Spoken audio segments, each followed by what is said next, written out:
Hello everyone, welcome to the economic analysis of the new Leam. In this video, we will be talking about the Amazon. No, not the river or the basin of South America, but the company which was founded by Jeff Bezos in the year 1994. So, in this video, we will try to understand that why Amazon is in controversy these days. Apart from the regulators of Europe, even the regulators of India, such as Commission of India, is investigating the acts and the procedures of doing business of Amazon in India. And the reason behind this is that on 15th of January 2020, a huge protest was organized by the Confederation of All India Traders, alleging Amazon of doing malpractices in the business environment of India. They are arguing that because of their policies, because of their way of doing business, the small traders are unable to fight against the competitive environment prevailing in India. So as a result, they are unhappy with the manner in which Amazon is doing business in India. But this is only one aspect of the story. The another aspect of the story says that the right-winger supporters of India are unhappy with the manner in which Washington Post, which is also a journal, a newspaper owned by Mr. Jeff Bezos, has been speaking constantly against the policies of Mr. Narendra Modi in terms of CAA and NRC. So they are protesting against Bezos just because of the reason Washington Post is unhappy with the manner in which Modi is implementing or executing its policies in India. So, what is the problem here?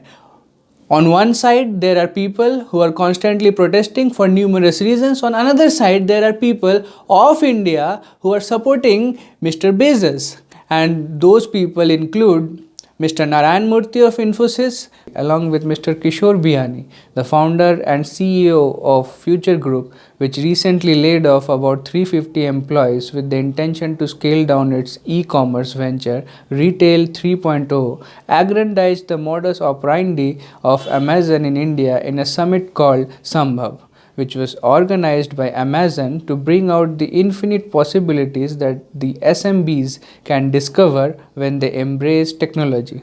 Mr. Kishore Biyani of the Future Group said, online and physical retail might look very different today, but are likely to converge to produce hybrid models that benefit both in a few years' time. He added, in the meantime, the kind of engagement that Amazon promises with India's small and medium businesses could do wonders for this most dynamic segment of Indian industry.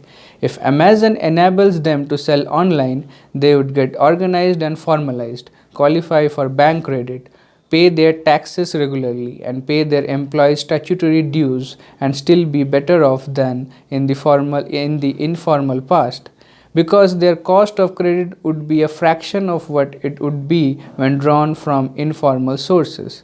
Obviously, a trust paradox has emerged along with the emergence of this company in India. But why is this happening? Let us try to find out. Naturally, there is a sort of trust paradox prevailing in our country.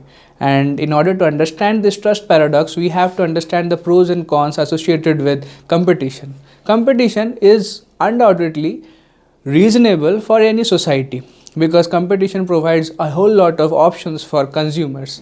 But on the other hand, hyper competitive market also creates certain problematic aspects for our society. For example, in an indigenous market, for say take an example of a village, okay, when there will be a huge number of milkmen or a huge number of grocery shops, adulteration will begin to take place, and this is a demerit of hyper competitiveness. Milkmen will use water in the milk, grocery shops will use stones and other forms of things in rice and cereals and pulses. So this is one demerit of hyper competitiveness. Another demerit of hyper competitiveness is the establishment of monopoly by some entrepreneurs.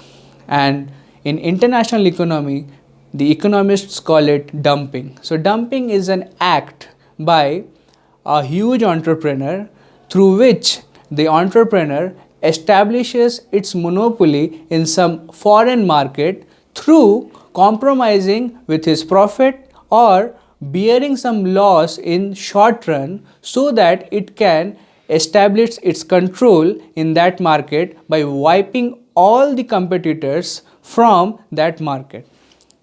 I don't know whether Amazon intended to do this, but ultimately, this is what we are going through at this moment in our country.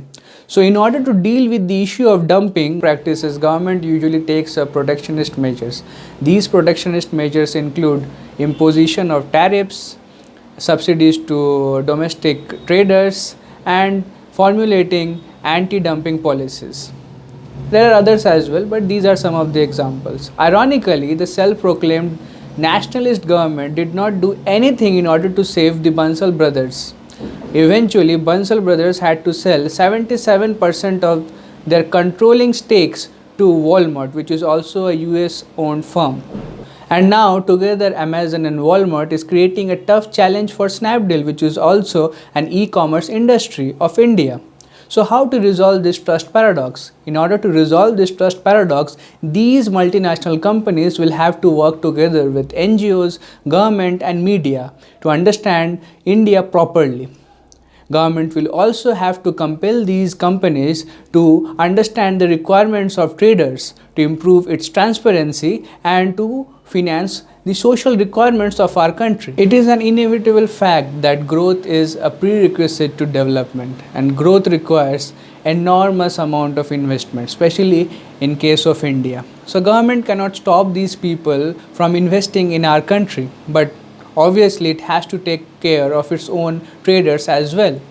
So on one hand, we require huge lump of money from people like Jeff Bezos. On the contrary, we cannot ignore people like Mr. Bansal or any other small traders in any kirana shop of any village of our country. So what is the solution now?